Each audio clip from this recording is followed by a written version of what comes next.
Bom dia a todos, queridos. Paz do Senhor. A paz do Senhor aos que estão aqui na igreja e também aos que estão em casa. É uma alegria estar aqui com vocês hoje. O pastor Sidão me designou a tarefa de estar trazendo a palavra aqui hoje. Eu, com muita alegria, estou aqui com vocês.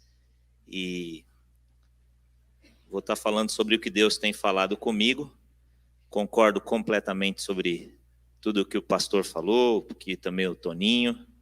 É um mover de Deus especial na igreja e também específico, né? Sabe que eu gosto muito de duas palavras. Uma palavra é recurso. A palavra recurso, eu me identifico muito com ela, sabe? E a outra palavra que eu também me identifico muito, entre outras, é uma palavra que não é muito falada, mas quer dizer ou diz especificidade, certo? Ser específico. Essas duas palavras, elas falam muito comigo.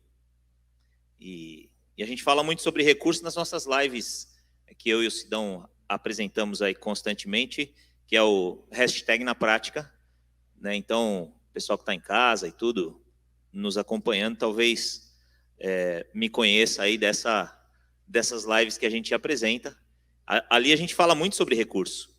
Ali a gente fala sobre finanças, dicas práticas, né, para o nosso dia a dia. E terça-feira agora tem hashtag na prática, né, Sidão? Às 8 horas da noite, fazendo aqui meu jabazinho, o meu comercial. Tem tido uma média de 100 pessoas, assim, de visualizações, aliás, desculpa, tá?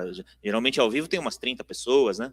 Mas a média de visualizações chega a passar de 100 pessoas de cada vídeo. Então o pessoal tem gostado. Então quero fazer o convite para que vocês estejam na terça-feira, às 20 horas, com o hashtag na prática. Vamos abrir as nossas Bíblias no livro de 2 Reis, capítulo 4.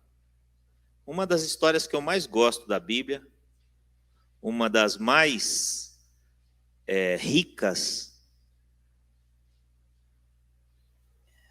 uma das mais marcantes, uma das mais bonitas, e fala dessas duas palavras que eu citei há pouco: recursos e especificidade. 2 Reis, capítulo 4, fala do profeta Eliseu, que aumenta o azeite da viúva. Então vamos ler a partir do versículo 1, diz assim, ó. E uma mulher das mulheres dos filhos dos profetas clamou a Eliseu dizendo: meu marido, teu servo, morreu. E tu sabes que o teu servo temia ao Senhor. E veio o credor a levar-me os meus 2 filhos para serem servos. E Eliseu lhe disse: que te hei de eu fazer? Declara-me que é o que tens em casa. E ela disse: tua serva não tem nada em casa. Vamos repetir isso. Tua serva não tem nada em casa. Aqui é a primeira parte da nossa leitura. Olha que curioso.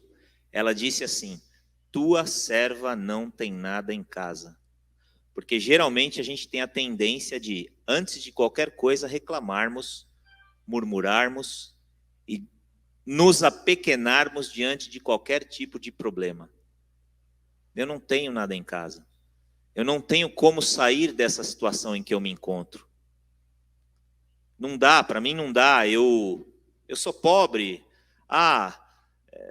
Eu não vou lá porque eu não tenho condução, porque eu não tenho carro. Eu não vou fazer tal coisa porque eu não tenho dinheiro. Eu não vou fazer tal coisa porque eu tenho determinada limitação. A gente tem a tendência de nos apequenarmos diante de qualquer tipo de problema. Só que continuando, ela diz o seguinte, depois da vírgula, né? A gente sempre coloca uma vírgula depois da nossa situação, e ela diz assim: senão uma botija de azeite. Vamos repetir. Senão uma botija de azeite. Então disse ele: vai, pede para ti vasos emprestados a todos os teus vizinhos, vasos vazios, não poucos. Então entra, fecha a porta sobre ti e sobre teus filhos, deita o azeite em todos aqueles vasos e põe à parte o que estiver cheio. Partiu, pois, dele e fechou a porta sobre si e sobre seus filhos. E eles lhe traziam os vasos e ela os enchia. E sucedeu que, cheios que foram os vasos, disse a seu filho: traze-me ainda um vaso. Porém ele lhe disse: não há mais vaso nenhum. Então o azeite parou. Então veio ela e o fez saber ao homem de Deus, e disse ele: vai, vende o azeite, paga a tua dívida, e tu e teus filhos vivei do resto. Para mim, é uma das maiores histórias da Bíblia que fala sobre recurso e sobre especificidade.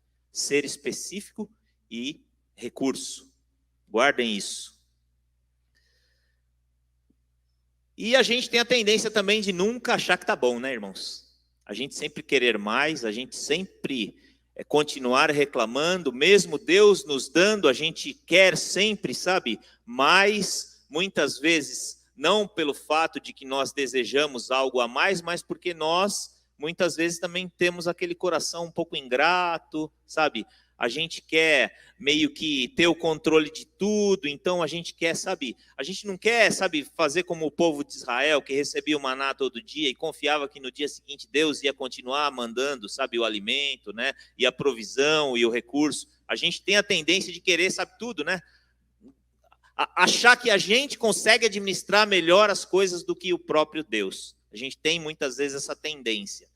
Então a gente tem uma dificuldade também de abrir a mão, sabe, de estender recurso para as outras pessoas, porque a gente acha que aquilo pode vir a nos fazer falta. Então a gente é um pouco egoísta também nesse sentido, né? Isso é do ser humano, isso faz parte de nós. Mas o que a Bíblia nos ensina a partir desse texto maravilhoso, né?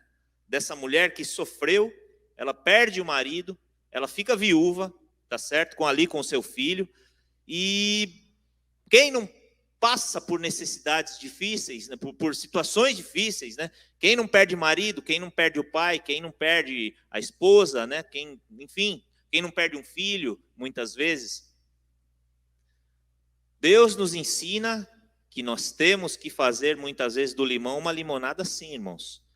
Porque o bem e o mal, eles acontecem também com os filhos de Deus. A bênção e a adversidade, ela também nos alcança. Aí eu quero dizer para vocês o seguinte: quando a gente fala de recurso, eu não quero falar especificamente de dinheiro, tá?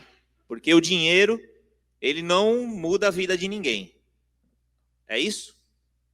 O dinheiro muda a vida de alguém? É interessante, né? Uma coisa que a gente sempre faz essas pegadinhas, né? Parece as pegadinhas do pastor Ailton.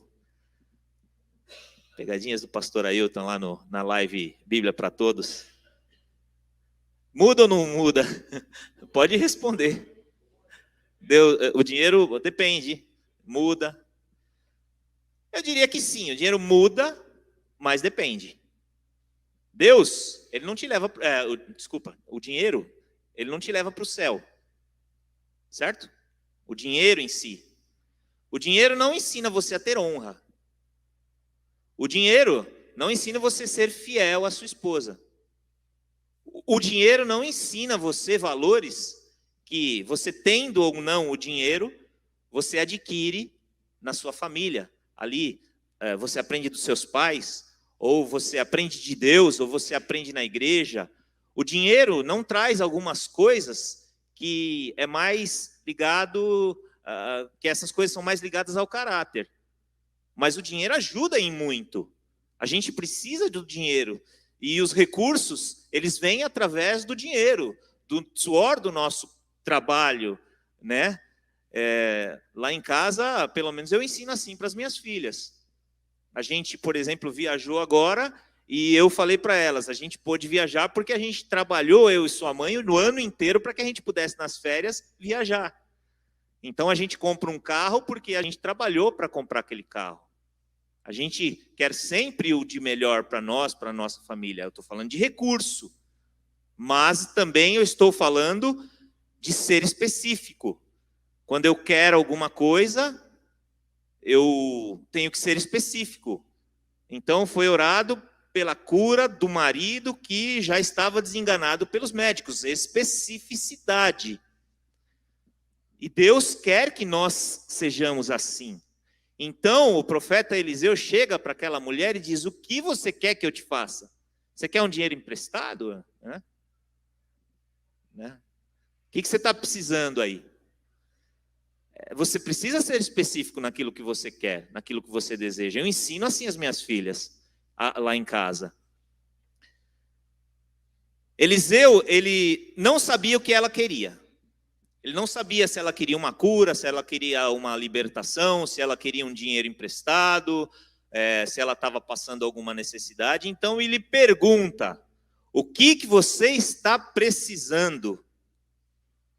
Eu em 2005, irmãos, mais ou menos, eu passei por um aperto, eu já contei isso aqui outras vezes, mas para quem nunca ouviu, eu passei por uma necessidade difícil, eu e minha família.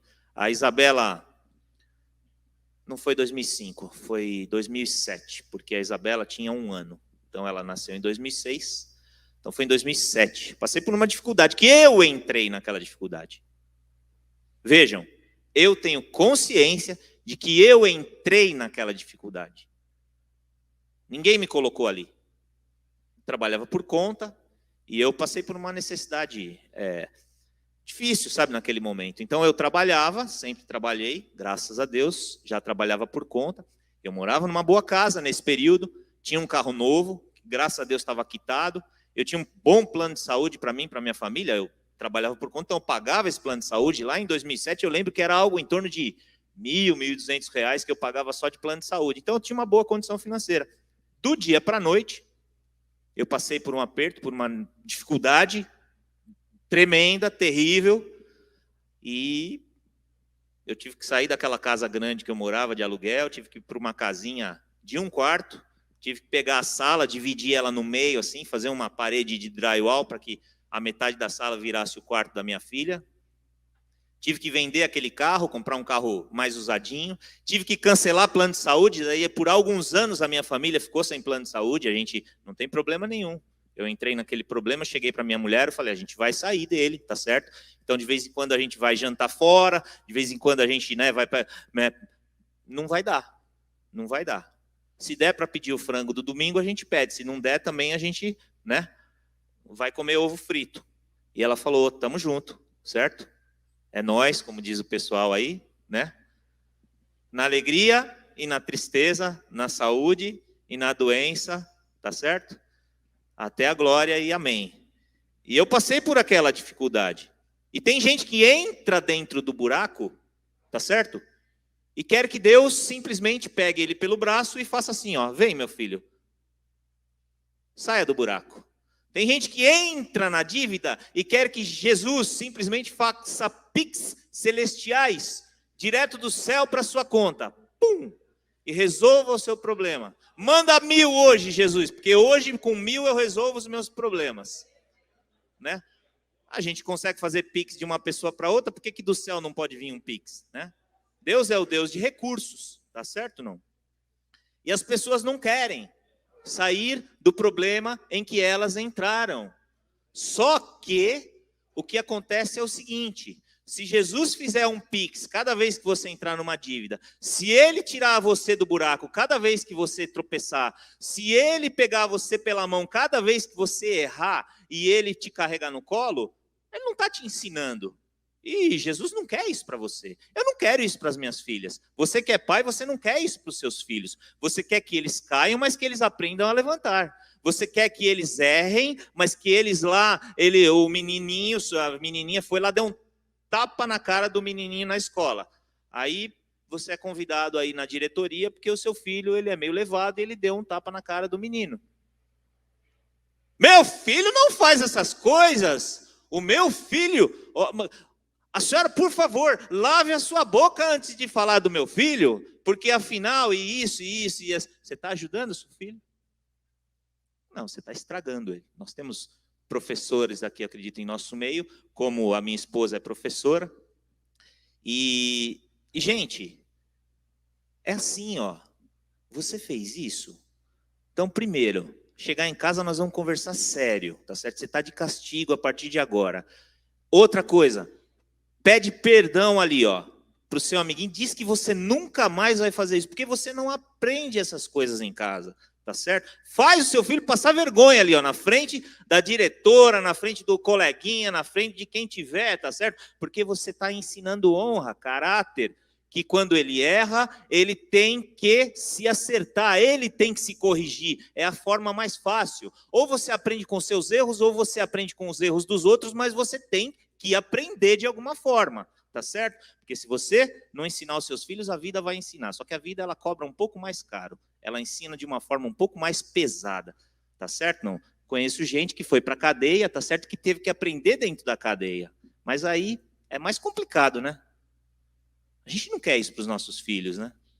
Então, assim, é complicado. Sabe, o filho pródigo, né? É uma palavra muito conhecida também na Bíblia, né? Todo mundo concorda que ele errou ou não? Que ele trocou os pés pelas mãos, que ele se adiantou um pouco? Tudo bem, né? Concordamos. O que ele fez? Gente, ele entrou no buraco e ele saiu do buraco. Ele chegou lá, sabe, todo pianinho, todo mansinho. Olha, eu pequei contra o Senhor, meu pai, peguei contra Deus, me perdoa, sabe? Ele já veio, sabe, todo de cabeça abaixo, sabe? Aí o pai amoroso e tal, peraí, você é meu filho, independente de qualquer coisa. Você pode ter errado, mas eu te amo. Eu estou junto com você. Quero louvar a sua decisão de chegar realmente se humilhando, porque é isso mesmo que você tem que fazer, tá certo? Mas nós vamos matar aquele boi ali, porque afinal você é meu filho, e eu vou fazer uma festa para todo mundo. Ele errou e ele procurou se acertar. Reconheceu o seu erro, se humilhou. É assim que a gente tem que fazer. 90% dos problemas que nós enfrentamos, você pode ter certeza, irmão e irmã, a gente é que cria, viu? A gente é que Deus não coloca a gente dentro de problema nenhum. Geralmente é a gente que procura. E o ser humano, ele tem uma facilidade de preencher BO. Ele tem facilidade. É uma coisa do ser humano, tá certo? Mas aí o profeta perguntou, o que você tem? Aí ela responde, né? Eu não tenho nada. Porque o que acontece? O que acontece? A gente tem a tendência de reclamar, como eu disse. Só que assim, queridos, existem dois fatores que a gente tem que aprender aqui. O ter nada e o ter um pouquinho. Porque Deus precisa saber se você não tem nada ou se você tem pelo menos um pouquinho. Porque o nada nas mãos de Deus é criação. Já o pouquinho nas mãos de Deus é multiplicação. Então são dois fatores aí, tá certo ou não? Então, saiba analisar. E ela disse, eu não tenho nada. Aí o profeta deve ter achado estranho, nada? Então vai me pedir alguma coisa emprestada essa aí. Não tem jeito, ela não tem nada, né? Senão uma botija de azeite. O profeta falou, opa, então o caso aqui é outro tipo de milagre. Não é criação, é multiplicação. Deus faz os dois, mas você tem que ser específico. A especificidade é importante, né? É importante. E assim, Deus precisa ouvir de nós aquilo que nós precisamos, assim como nós precisamos ouvir dos nossos filhos aquilo que eles precisam. Esses dias eu estava lá na loja, né? E a Heloísa, minha filha mais nova, ela é determinada. Quando ela quer uma coisa, você não consegue, sabe, vencer ela. Ela te vence pelo cansaço e ela é específica. E daí eu cheguei assim, ela falou, pai, nessa loja tem bicicleta, vamos ver a minha bicicleta, porque ela acredita que ela vai ganhar uma bicicleta no aniversário dela, porque ela tem uma bicicleta quando ela era pequenininha, agora a bicicleta já ficou pequena, agora ela quer uma maior. Mas ela não quer só uma maior, ela quer uma que não seja nem tão grande nem tão pequena, ela quer uma média. Ela quer na cor branca, de preferência com umas faixas, se eu não me engano, vermelhas, um negócio assim. Ela quer que tenha uma cestinha e que tenha marchas. Eu falei, Jesus do céu. Eu, quando quero comprar um carro, Sidão, eu não sei, sabe, ser tão específico quanto ela. Eu tenho pelo menos meia dúzia de carro, né? Quando eu vou trocar de carro, né? A gente fica numa luta, né? Saber qual carro que você vai comprar, tem tantos, né? Aí primeiro você olha pro bolso, né? Aí você quer aquele lá, mas você vê que não dá aquele lá. Daí você já vai descendo um pouco, aí aumenta, né? Aí você desiste do carro por uma semana, um mês, aí você volta a querer trocar de carro e é difícil. E é difícil, a gente não consegue ser específico. Aí o que acontece? Vocês concordam que é muito mais fácil eu, como pai, sabendo de todos esses detalhes, chegar no aniversário dela e falar, bom, eu tenho condições de dar uma bicicleta? Se eu tenho condições de dar uma bicicleta, eu vou pegar e vou comprar aquela bicicleta que ela falou, certo? Agora, se ela fala para mim assim, pai, eu quero uma bicicleta, mas pode ser um patinete. Mas também, se não der para ser um patinete, pode ser, de repente, sei lá, o que as meninas gostam, já saíram daquela época de Barbie, né? Um skate. Pode ser um skate. E ela quase me deixou doido nessa viagem, porque ela queria andar de patinete. Só que estava um frio, irmãos, abaixo de 0, para onde a gente foi. E assim, não dava para andar de patinete. Eu tive que levar ela na loja e a moça chegar para ela e falar, menina, se você andar de patinete, é 1 hora o patinete, e você tinha aquele patinete elétrico, e você precisa, sabe, devolver daqui 1 hora, você não vai aguentar andar 10 minutos. Eu que sou daqui do sul, eu não andaria de patinete, mas nem de lua, não tem como. Aí, ela conseguiu convencer ela que não dava para andar de patinete naquele momento. Aí ela escolheu outra coisa lá para a gente fazer e tal, e fomos fazer outra coisa. Tirou o patinete da cabeça dela. Mas ela é muito específica. A Heloísa é muito específica quando ela pede as coisas. Então, quando você pede com especificidade, você tem a tendência de receber de uma forma mais objetiva. Porque Jesus chegou e falou assim, o que você quer que eu te faça? Agora, pombas, né? Será que Jesus não sabia que o homem era cego? Será que Jesus não sabia, sendo, né, Deus, o que o homem queria? Gente, é claro que ele sabia, mas ele queria ouvir daquele homem o que o homem queria. Eu quero ver, eu quero enxergar, eu quero... Ah, bom, você quer enxergar. Então você não está aqui para me pedir dinheiro emprestado, Jesus falou para ele. Em 2 Valérios Heresias, versículo 8. Livro de Heresias.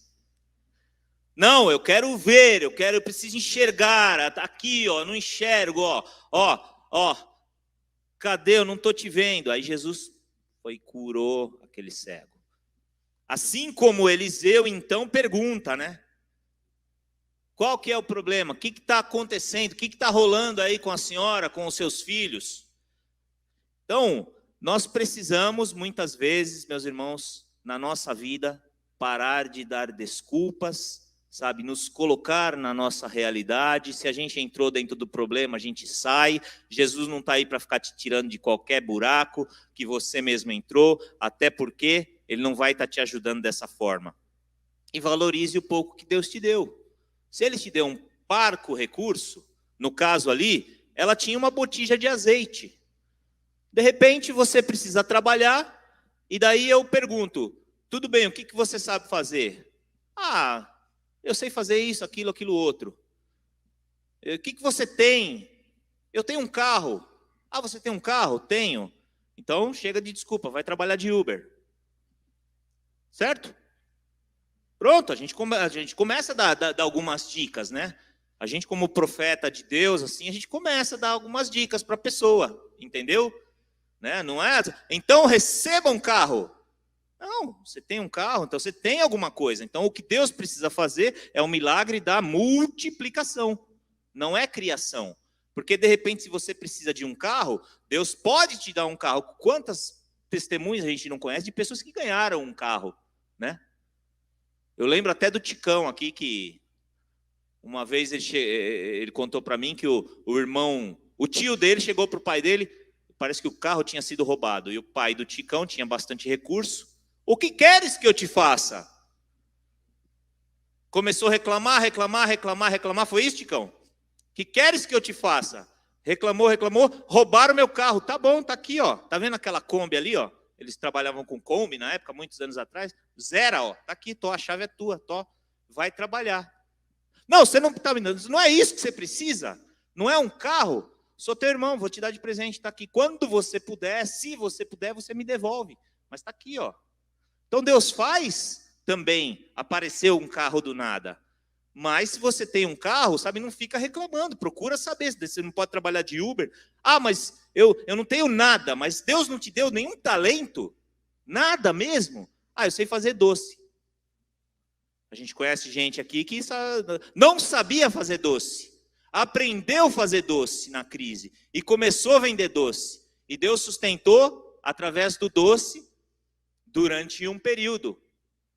Mas faça a sua parte. Nós temos que fazer a nossa parte. Deus, para encher a nossa botija, a gente tem que ter a botija ali à disposição. Então, eu não sei fazer nada na igreja. De repente você sabe cantar. Canta no chuveiro, o pessoal não reclama. Então já é um grande indício. Entendeu? Vai fazer um teste aqui com a Berenice. Né? Você é uma pessoa agitada, você gosta de servir todo mundo e tal, vem para a diaconia na igreja, precisa de gente para ajudar, entendeu? Não escolha não, pega o que... Porque assim, dom, meus irmãos, saibam, Deus não dá o mesmo dom para todo mundo não, tá certo? Deus é um Deus de recurso, mas parece que ele olha para alguns e fala, esse aqui eu vou dar um recurso, que a gente tem a tendência de achar que sabe que ele está, né? Agindo de uma forma mais especial com cada um. Não, meus irmãos, a gente não tem que ficar com inveja de ninguém, não. Aí a mulher, ela deve ter pensado assim, né? Eu pensando comigo, por que eu não pensei nisso antes? Eu tinha botija, por que eu mesmo não fiz aquela oração e pedi para que Deus enchesse? Por que de repente teve que vir o profeta e fazer? Porque por uma questão assim, muito peculiar. Deus, ele quer que você reconheça que você precisa muitas vezes de vozes proféticas na sua vida. Então, se você está passando por um problema, o pior lugar para você ficar é em casa. Porque Deus, muitas vezes, ele só vai te abençoar através da boca de um profeta. E é assim, não me pergunte por quê. Não me pergunte por quê. Eu entrei em alguns buracos na minha vida por certas ocasiões que eu precisei sair. Só que a luz no fim do túnel, muitas vezes, a gente não consegue enxergar. E tem alguém que chega para você e fala, ó, tá ali, ó, a luz no fim do túnel é ali, ó, vai por esse caminho, mas vai com as tuas próprias pernas. Porque Deus quer ver você vitorioso saindo do buraco que você entrou. Deus é Deus de recurso. E a viúva, ela foi sábia, porque o que ela fez? Ela começou a distribuir funções. Ela sabia que seria mais difícil sair daquela dificuldade sozinha. Então o que ela fez? Meu filho, o vizinho, pega a botija aí, vamos pegar a botija. Não temos mais botija, vai no vizinho, pega, né? Porque o quanto mais a gente conseguir, melhor. Ok. Só que daí, num determinado momento, secou o azeite. Exatamente quando acabou as botijas. Então, Deus também não vai te dar mais do que aquilo que você pode carregar, sabe? Não vai. Esquece. Esquece, porque assim, eu já analisando momentos na minha vida, eu digo, meu Deus, ali eu podia ter acertado tal coisa, poderia ter ficado bem, poderia ter lavado a égua, poderia ter tirado o pé da lama, poderia ser... Aí Deus me ensina sempre, eu me recolher na minha pequenez, né? E ele mostra, só que se você tivesse lavado a égua, tirado o pé da lama naquele momento, você não tinha aprendido isso.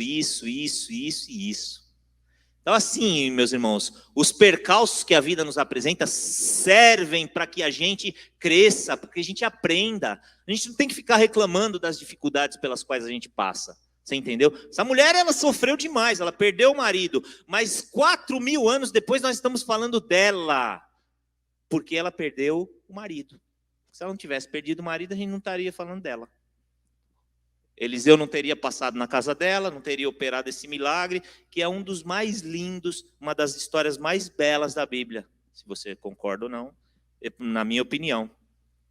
Então, ela, a partir do momento que ela viu que ela estava naquela situação, opa, como é que sai dessa situação?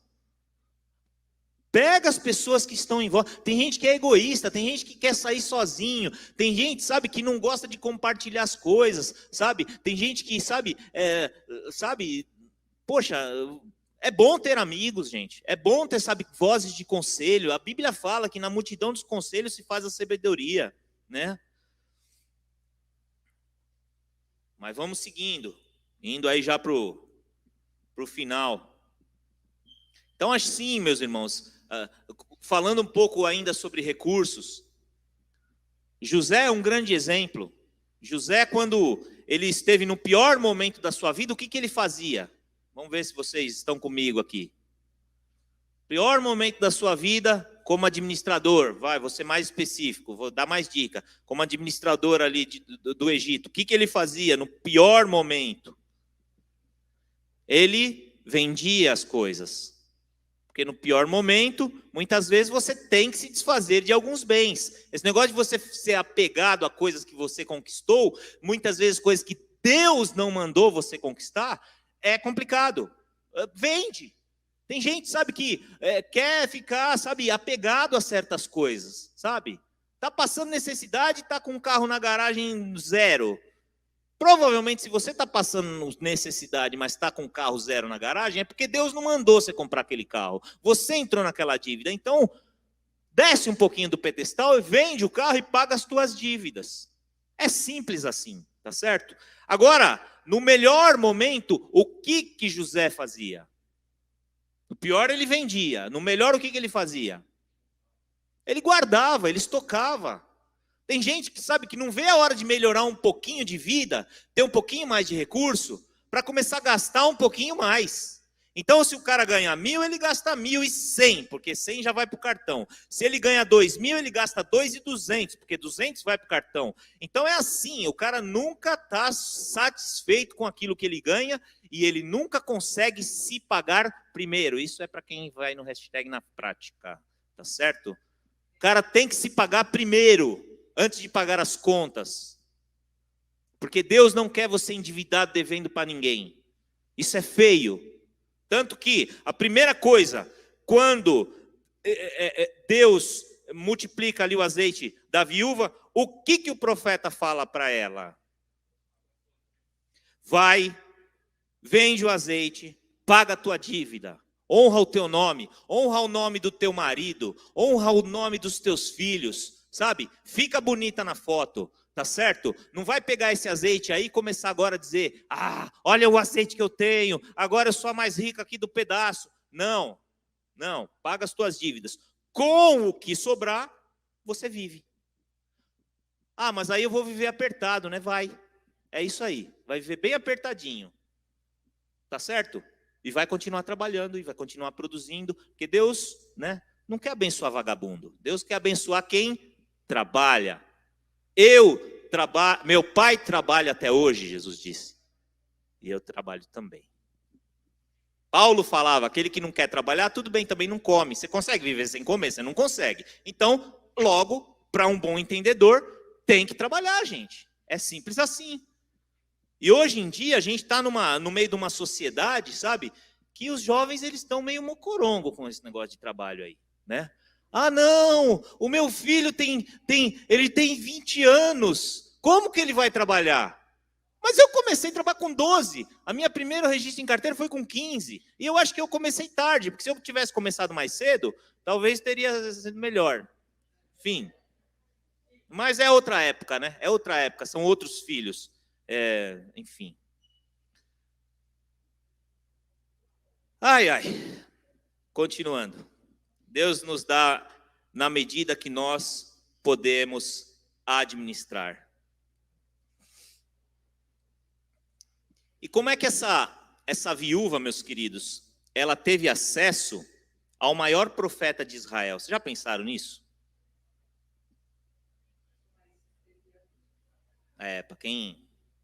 Para quem prestou atenção, logo no começo fala, e uma mulher das mulheres dos filhos dos profetas clamou a Eliseu dizendo, meu marido, teu servo, morreu. Então, ele era dos filhos dos profetas. Aí a gente entende que ter bons relacionamentos também é muito legal. É muito legal. Sabe, sair dentro de dentro, sabe, não viver que nem o caracol, sabe? Ali, sabe, enfronhado. Eu sei, tem pessoas que têm mais facilidade, sabe? Eu sou um cara mais fechado, eu confesso para vocês. Eu não sou um cara de ficar rindo para cá e para lá e tal. Eu conto minhas piadas, mas eu não sou um cara de ficar rindo com todo mundo e tal. Você entendeu? Aliás, eu contei uma piada hoje. Vocês sabem qual que era eu falei, a minha filha gostou. Não sei se vocês vão gostar. Tô que nem o Silvio Santos aqui. Minha filha gostou, mas quem que era o marido da Zípora? Marido da Zípora. Ninguém sabe quem que era o marido da Zípora? O Zíper. Boa essa piada. Horrível, né? Minha filha gostou, por isso que eu falei, não sei se vocês vão gostar. Mas era Moisés, tá? Tá bom? Mas só para não perder a piada. Momento de descontração aí. Essa era a piada, Toninho. Vocês que não entenderam. Sejamos hospitaleiros, viu, queridos? Sejamos hospitaleiros. Eu lembro de uma vez, vocês lembram, eu já estou indo para o final, lembra daquela passagem que fala que muitas vezes a gente sendo hospitaleiro, a gente hospedou anjos e não sabia? A Bíblia fala isso. Gente, eu tenho que contar para vocês, eu não era cristão ainda, não era cristão, eu era um jovem, eu morava com a minha mãe, com os meus irmãos, nós éramos eu e mais dois, minha irmã e meu irmão, a gente morava numa casinha pequena, e do nada me aparece um rapaz, um jovem, com um filhinho no colo. Sabe, minha mãe sempre teve, quem conhece, sabe, minha mãe tem um coração assim enorme. E eu também, sabe, fiquei assim, de uma forma constrangido por aquela situação. E a gente se apegou àquele rapaz, aquele jovenzinho, e parece que a mulher tinha morrido. Eu não lembro qual foi a história que ele contou. A gente tinha um quartinho, e no fundo da minha casa, que subia uma escadinha, era um quartinho assim, sabe, telhadinho assim de brasilite, uma portinha assim bem mal feita e tal. Colocamos uma cama ali para aquele jovem, para aquele rapaz. Ele dormiu por uma semana naquele quartinho. E, sabe, a gente falando com parentes, amigos e tal, para tentar dar trabalho para ele e tal, e por uma semana ele dormiu, acordou, saiu, foi para não sei para onde, levava o filho, era um homem, devia ter uns 20 e poucos anos, com um filhinho no colo, sabe? Não sei onde estava a mãe dessa criança, enfim, se morreu, eu não lembro mais ou menos a história. Talvez a minha mãe lembre um pouco mais. Eu só sei que depois de uma semana, esse rapaz foi embora, ele nunca mais voltou. Esquisito, né? É muito esquisito isso. Mas eu não sei, gente, se Deus realmente estava, sabe, nos testando para ver se a gente realmente tinha condições de hospedar alguém naquela casa, naquela condição. Porque não era uma hospedaria ali não era uma pousada, sabe? Eram parcos os recursos, a gente não tinha nem para gente. Só que ele acordava de manhã, saía no final da tarde, ele não comia, ele não pedia nada para comer, minha mãe ainda queria dar alguma coisa, ele não aceitava. É engraçado isso. Eu não sei se esse camarada era um anjo, não sei. Depois de um tempo, eu tive um primo que precisou, os pais moravam em alguma outra cidade, não sei se é Mongaguá e tal. Esse meu primo precisou ficar na minha casa, aqui em São Paulo, a gente tinha o quartinho. Porque no meu quarto já dormia eu, meu irmão e minha irmã, era beliche, sabe? Era uma coisa pequena. Não, era eu e meu irmão, e na sala dormia a minha mãe com a minha irmã e tal. Então só tinha esse quartinho. E a gente abrigou esse meu primo por um tempo, alguns meses. Então eu fico pensando, não é o fato de você ter muito ou você ter pouco recurso, mas é você ter o coração em querer, sabe, ajudar, em querer ser hospitaleiro, sabe, em querer, sabe, receber as pessoas, sabe, porque assim, dessa forma, mais uma coisa, quando eu comecei o meu trabalho, esse meu quartinho, ele foi o meu primeiro escritório da minha empresa, isso há quase 20 anos atrás. Foi ali também. Então, esse quartinho, sabe, quando eu derrubei ele, porque era uma casinha velha, e eu derrubei, para poder construir a casa que eu moro hoje, que é um sobrado e tal, tudo mais, quem já foi lá sabe como é que é. Esse quartinho, ele representava muito para mim. Então, quando eu tive que derrubar esse quartinho junto com a casa, sabe, foi com um pouco de peso, porque eu falei, poxa, tantas coisas aconteceram nesse quartinho eu acho que era 2 por 2, 2 metros assim por 2 metros assim. Ou 3 por 3, eu não lembro. Mas Deus ali, sabe, eu comecei ali, sabe, o pessoal sabe que eu mexo com tinta, eu comecei ali, naquele quartinho trabalhar, sabe, era o meu estoque, era o meu negócio ali. Então Deus não precisa de muita coisa. Se você não tem nada, Deus cria. Mas se você tem algo que é pouco, para de reclamar, pelo amor de Deus. Fala, Deus, é isso que eu tenho, ó. Eu só tenho as minhas mãos. Usa as minhas mãos, então, pelo menos, na tua obra, sabe? Não tenho nada, mas eu tenho as minhas mãos. Eu tenho a minha disposição. Eu tenho a minha voz para cantar, para pregar, sabe? Eu tenho as minhas pernas para carregar cadeira, para fazer alguma coisa. Poxa, eu sou mulher, tenho filhos, então ajuda no departamento infantil, de repente, reveza, sabe? Ficando lá a cada 15 dias, ou uma vez por mês, cuidando das crianças. Mas eu não sei ensinar, mas aprende. Às vezes, precisa no berçário, uma senhora, sabe, só para cuidar da criança. Isso é igreja, isso é Deus trabalhando com a sua multiforme graça, nos recursos que nós temos. E daí, com o tempo, a gente vai procurando ser específico. A gente começa fazendo de tudo, tá certo? Eu já fiz de tudo na igreja, até cantar eu já cantei, mas já liderei jovens. Hoje eu estou aqui pregando, mas se o Sidão amanhã falar, você vai como missionário lá para as Filipinas, eu falo, mande outro. Espera aí, eu também tenho que ter minha liberdade de escolha, certo? Não? É óbvio. Né? No Caribe eu até vou, se você me mandar, mas na Filipinas, brincadeira, gente. A gente precisa ser específico. A gente precisa. Deus precisa saber o que nós queremos. E a viúva, ela nos ensina, sabe? Que com poucos recursos, Deus multiplica. Ele faz, sabe, grandes coisas. Com poucas coisas, Deus faz grande coisa. De acordo com a medida da nossa fé. A gente não pode ser limitado, sabe, por uma fé pequenininha, meu. Jesus falava, se a sua fé for como um grão de mostarda, sabe, já é suficiente para você transportar um monte daqui para ali. Eu fico imaginando, se ela for do tamanho de uma melancia, o que a gente não faz? Então, gente, vamos, sabe, tentar exercer um pouquinho mais da nossa fé. E vamos também, sabe, tá debaixo de dificuldade. Poxa vida, é tão feio ficar se humilhando, né, para os outros. Vamos saber que, poxa, Deus opera milagres. Ele cria do nada também as coisas, se for preciso. Mas a gente precisa ter fé. A gente precisa ter fé. É uma coisa muito bonita. Quando você vem para a igreja, duas coisas é certeza. Você vai encontrar pessoas até intelectualmente inferiores a você. Você vai encontrar pessoas assim. Mas não seja soberbo, porque você também vai encontrar pessoas superiores a você intelectualmente. Isso aconteceu comigo, isso acontece comigo, tá certo? Por quê? Porque a gente está em crescimento. A gente vai encontrar pessoas, sabe, com mais dificuldade, tá certo, do que nós, mas a gente vai encontrar pessoas com mais recursos do que nós também. Isso é igreja. E Deus vai trabalhando na sua multiforme graça. Então, sabe, Deus não quer que você passe por dificuldade e você fique pedindo esmola. Você fique, sabe, não. Mas Ele quer que você tome muitas vezes uma instrução seguida de um trabalho.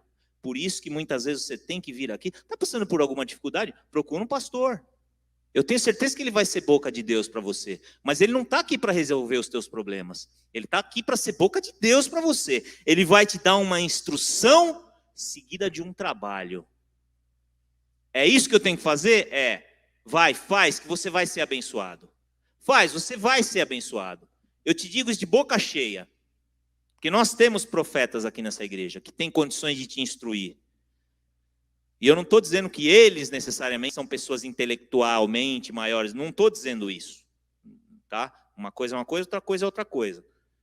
Estou dizendo que eles são profetas de Deus. Está passando por dificuldade? Poxa vida, abra a tua dificuldade. Mas também não sai contando pecado, sabe? Por tudo aquilo que você passou, por todo mundo, sabe? Expondo a tua vida. Chega no pastor, chega na esposa do pastor, sabe? Miudinha ali, sabe, de boa, entendeu? Não se expõe, não. Não se expõe. Igreja não é lugar de ficar se expondo também. E quando ele te der o recurso, quando te der a instrução, verifica o que você tem em mãos. Porque tem gente que passa aperto, mas tem 2, 3 filhos grandes em casa, né? Poxa vida, gente, pelo amor de Deus. É o casal com filhos e tal, passando aperto. E o marido, estou dizendo assim, situações hipotéticas, né? Não trabalha, acorda até meio-dia e tal. Os filhos, ai, meu filhinho querido, né? A mãe geralmente é mais protecionista em relação aos filhos e tal. Oh, por favor, meu, sabe? Por favor. Por isso que eu falo, eu ensino para as minhas filhas. A gente quer curtir, a gente quer o bem bom? Quer, todo mundo quer. A gente não quer ser hipócrita ao ponto de falar que não. Mas a gente tem que lutar por isso, sabe? Para que a gente dê valor. Né? E as nossas perdas, para finalizar, elas nos ensinam. Então nunca murmure se você perdeu. Dê graças a Deus antes de tudo. Dê graças a Deus. Falta recurso? Dê graças a Deus, porque o recurso vai vir. Mas não murmure. Mas fala para o profeta. Fala, está acontecendo isso. Ora por mim. Fala para o irmão da oração, o profeta de Deus. Ora por mim. Eu preciso sair desse buraco em que eu me encontro. Eu preciso. E assim como foi com a viúva, Deus vai fazer com você também. A gente precisa desconstruir, que é uma coisa que eu também falo muito na live, né? A gente desconstrói o sistema bancário. Foi a última live, né? Desconstruindo o sistema bancário. É um dos maus desse século, o banco. Eu falo de boca cheia. O banco é um dos maus, sabe? Esses grandes bancos. Mas isso é para live. Mas aqui a gente precisa desconstruir algumas verdades. Por exemplo, quem que já ouviu falar daquela frase, e com isso eu termino? Deus não chama os capacitados, mas capacita os escolhidos. E a gente começa, já ouviram falar sobre isso? A gente começa a falar isso como se fossem verdades bíblicas, como se fossem versículos. E não é assim. Deus não chama os capacitados, mas capacita os escolhidos. Não, a capacidade é do homem. Deus já te capacitou. Naquilo que você tem de dom, você já pode trabalhar. Aonde que eu tenho? Com isso eu termino mesmo, irmãos. Provérbios 16:1, eu vou ler aqui numa versão de melhor entendimento. Provérbios 16:1 diz o seguinte, ó. Ao ser humano foi concedida a capacidade de planejar, trabalhar, certo? Entretanto, é o Senhor quem dá a palavra correta. Tem outros, ou seja, a capacidade ela é do homem. Se você ler Mateus 25, todo o capítulo de Mateus 25, Deus nos capacita para que nós possamos fazer, de fato, aquilo que está nas nossas mãos. Isso falando de trabalho. Agora, falando também na situação espiritual, também funciona dessa forma. A capacidade de escolha também é do homem. Deus, ele te dá o livre-arbítrio até para você querer ou não ir para o céu. Se você não quiser ir para o céu, não tem problema, você vai para o inferno, mas você vai consciente de que é você que está decidindo. Por exemplo, em João 3,16, né, é conhecido, mas vamos ler para a gente, né? Porque Deus amou o mundo de tal maneira que deu seu Filho unigênito. Pronto, ele deu seu Filho, ele já fez a parte dele, para que todo aquele que nele crê. Se você não quer crer em Jesus, esquece, tá certo? Você vai perecer, você não vai ter a vida eterna. Mas o contrário é verdadeiro, para que todo aquele que nele crê não pereça, mas tenha vida eterna. Então é uma escolha sua e minha, crer em Jesus para ter a vida eterna. E o último versículo também está em João 1, versículo 12. Mas a todos quantos o receberam, aos que creem no seu nome, deu-lhes o poder de serem feitos filhos de Deus.